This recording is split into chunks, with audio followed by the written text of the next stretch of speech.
The AFL-CIO is the largest guild of unions in the United States.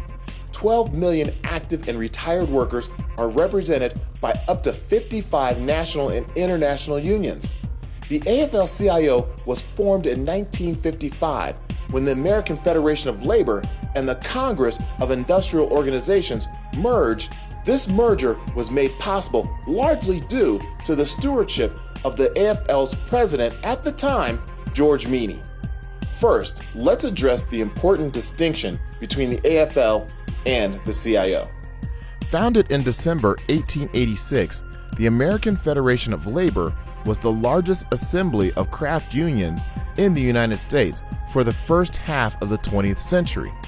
Then, in 1935, the Congress of Industrial Organizations was formed within the AFL, only to part ways as their own entity 3 years later.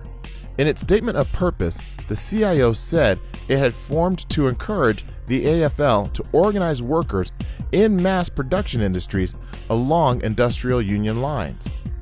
An additional difference between the federations was noted when the Taft-Hartley Act of 1947 required union leaders to swear that they were not communists. Many CIO leaders refused to obey that requirement, which was later found unconstitutional, while AFL President George Meany went a step further to sign an affidavit that he, quote, was never a comrade to the comrades. Within a year, most U.S. union leaders signed the affidavit, which was later upheld by the Supreme Court. However, in 1949, they ruled that the Communist Party was unique among American political parties because it was swearing allegiance to a foreign power. George Meany's position on communism may have highlighted a difference within the federations, but he was also the reason they reunited. In the end, Meany modernized and grew the AFL-CIO, making it a powerful, unified voice once again.